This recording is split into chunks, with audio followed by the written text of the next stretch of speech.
24 अक्टूबर 2022 को gold globally 1633 USD पर trade कर रहा था और अचानक से तेजी बनी और आज गोल्ड का प्राइस $2950 है।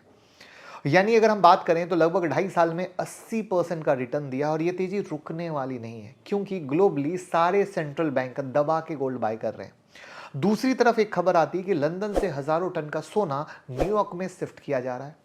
चाइना 2014 से ही गोल्ड रिजर्व बढ़ा रहा है। आरबीआई अपना गोल्ड रिजर्व फॉरेन कंट्री से अपने देश में ला रही है। पर सवाल यह है कि क्यों ऐसा क्या तूफान आ गया कि सारे देश गोल्ड के पीछे पागल की तरफ भाग रहे हैं, राइट?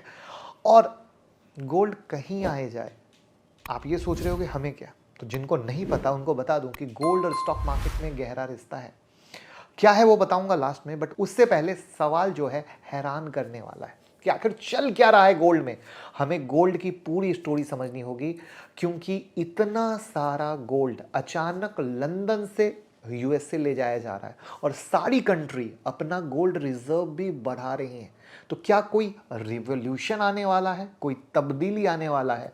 गोल्ड की इस बदलते प्राइस की कहानी का हिडन सच आज की वीडियो में जानेंगे, तो अंत तक देखिएगा क्योंकि हो सकता है बहुत सारे लोग गोल्ड में भी इन्वेस्ट करना चाहते हो, तो उनको इस वीडियो से पूरी समझ में आएगी कहानी की चल क्या रही है। तो गोल्ड प्राइस में हलचल शुरू हुई 2022 से, जब रसिया यूक्रेन वार शुरू हुआ था। हुआ यह था कि उस वार की वजह से अमेरिका ने रसिया के $400 बिलियन फॉरेन एक्सचेंज रिजर्व को फ्रीज कर दिया था, जो मोस्टली डॉलर में थे। और ऐसा पहली बार हुआ था पूरे हिस्ट्री में जब किसी कंट्री के रिजर्व इस तरीके से सीज किए गए थे। इस घटना के बाद दुनिया भर के सेंट्रल बैंक में एक डर का माहौल छा गया और उन्होंने सोचा कि अगर कल उनका भी अमेरिका से पंगा हो गया तो क्या होगा, राइट? हो सकता है ना। और क्योंकि इससे पहले इतने बार वार हुए हैं बट कभी ऐसा नहीं हुआ था, ये पहली बार हुआ था, तो डर था कि क्या पता यूएस भी उनका रिजर्व सीज कर देगा। तो इस वजह से दुनिया के सारे सेंट्रल बैंक ने अपनी डॉलर होल्डिंग को गोल्ड में कन्वर्ट करना शुरू कर दिया और इस चीज को चाइना 2014 में ही समझ चुका था। इसलिए चाइना ने तब से यूएस बॉन्ड लेने के बजाय गोल्ड एक्यूमुलेट करना शुरू कर दिया था। और इस ग्लोबल मूव की वजह से आज गोल्ड के प्राइस क्या हो रहे हैं, आसमान छू रहे हैं। लेकिन अब सवाल आता है कि गोल्ड ही क्यों, और भी तो एसेट हैं। पूरी दुनिया गोल्ड ही क्यों खरीद रही है? यह समझने के लिए एक बार थोड़ा सा हिस्ट्री में जाना पड़ेगा। थोड़ा सा एडिटर महोदय इसको ब्लैक एंड व्हाइट कर दीजिएगा। तो 1971 में रिचर्ड निक्सन, जो कि यूएसए के 37th प्रेसिडेंट थे, उन्होंने गोल्ड स्टैंडर्ड को खत्म कर दिया था। इसका मतलब यह था कि अब डॉलर और गोल्ड के बीच कोई फिक्स रेशियो नहीं होगा, बल्कि डॉलर की वैल्यू वर्ल्ड मार्केट में खुद डिसाइड होगी। लेकिन इसके बाद भी दुनिया भर में ट्रेडर डॉलर में ही हो रहा था और 60% ग्लोबल रिजर्व डॉलर में बने रहे। लेकिन कहानी में ट्विस्ट आता है, कलर माहौल बन जाता है 2022 और वॉर शुरू होता है किसका, रसिया और यूक्रेन का। दुनिया ने यूएसडी का कन्वर्जन गोल्ड में करना शुरू कर दिया, जिसका जिक्र मैंने शुरू में किया। रसिया यूक्रेन वॉर के बाद एक और चीज समझ में आई, दुनिया एक ऐसी एसेट की तलाश में है जो किसी एक कंट्री के कंट्रोल में ना हो।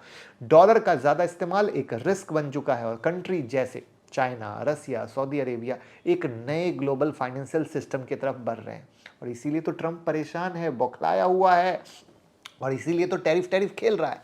इसके सबसे बड़े एग्जाम्पल चाइना और सऊदी अरेबिया है। चाइना और सऊदी अरेबिया ने एक नए सिस्टम पर काम करना स्टार्ट कर दिया है, जिसमें ट्रेड सेटलमेंट गोल्ड बैक्ड हो सकता है।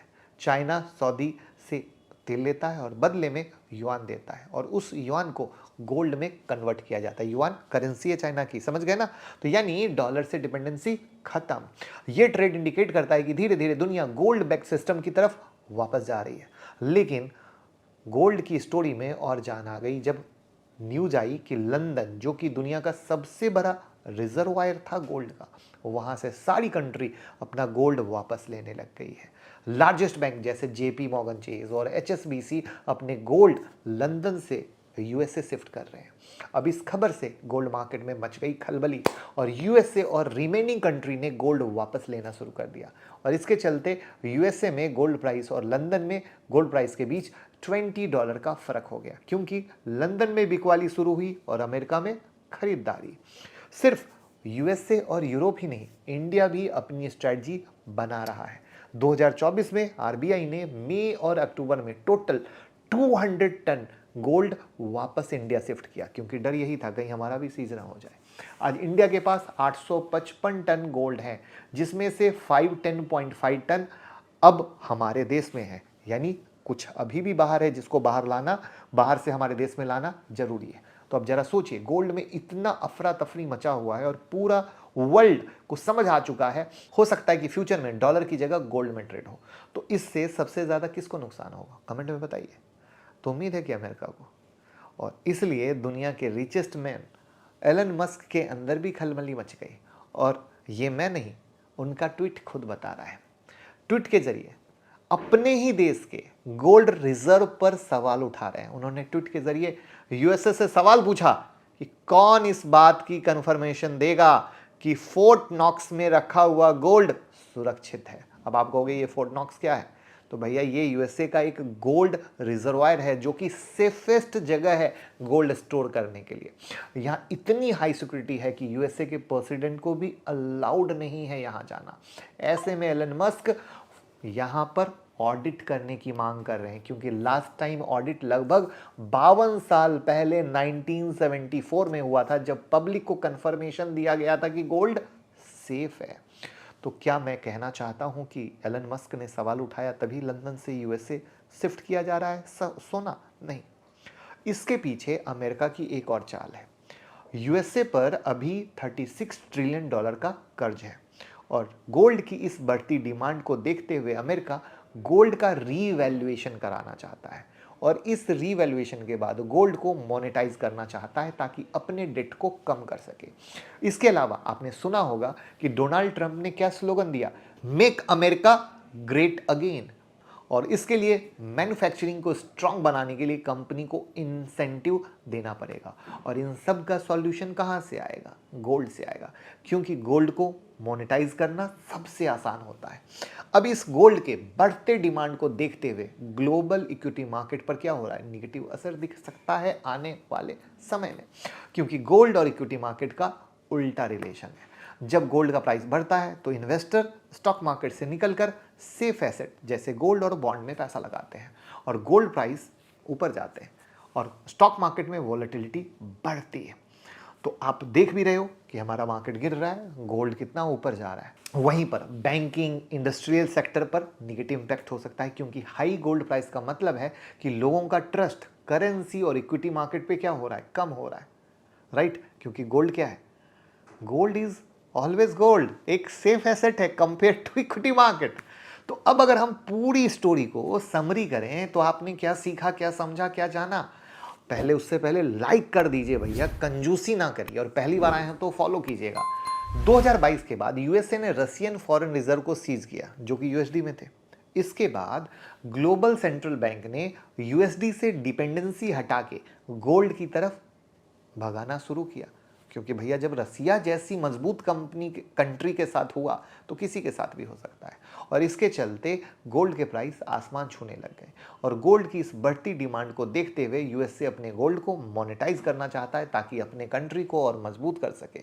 जिसके पास जितना ज़्यादा सोना वो उतना ताकतवर, यानी लड़ाई सोने की है। सोना जिसके पास, आपके पास कितना सोना है। और गोल्ड के प्राइस बढ़ने से इक्विटी मार्केट पे निगेटिव असर आपको दिख रहा है, संभल नहीं पा रहा है, क्योंकि इक्विटी के मुकाबले गोल्ड सेफ है। लेकिन हर चीज़ की एक लिमिट होती है, ऐसा नहीं है कि गोल्ड की प्राइस का कोई लिमिट नहीं होगा। अब आने वाला वक्त बताएगा कि गोल्ड का क्या होगा, ऐसे ही एक तरफ भागता रहता है या वहाँ भी कुछ रूल आएगा कि बढ़ती प्राइस पर लगाम लग सके। क्योंकि मैंने हमेशा एक चीज़ सिखाया है, अति सर्वत्र वर्जते। और आपको पता है कि गोल्ड एक एक्स्ट्रा ऑर्डिनरी रिटर्न दे चुका है।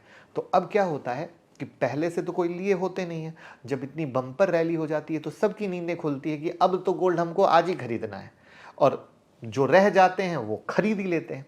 तो भैया जो भी अपनी पोजीशन बना रहे हैं, आंख ना खुली करके बनाएं, क्योंकि ये जो पॉलिटिकल कहानी है इसके बारे में कोई नहीं जानता। ये सब अंदर ही अंदर चलती रहती है, और मार्केट में इंफॉर्मेशन बहुत लेट आती है, ठीक है? तो आप हो सकता है कि बहुत अच्छा रिटर्न कमा लें, हो सकता है कि आप ट्रैप हो जाएं। तो इसीलिए कोई भी कदम शॉर्ट टर्म के एंगल से मत लीजिएगा, जो भी लेना हो लॉन्ग टर्म के एंगल से लीजिएगा, क्योंकि जितनी भी बातें हुई हैं और जितने भी काम की तैयारी चल रही है वो सारा एक्शन सिर्फ लॉन्ग टर्म में निकल के आएगा, शॉर्ट टर्म में नहीं निकल के आएगा। क्योंकि जैसे कि हमने चाइना और सऊदी के बारे में बात की, तो इन्होंने स्टार्ट किया, दूसरी जगह भी स्टार्ट होगा, तो ये एक प्रोसेस है, इट विल टेक टाइम।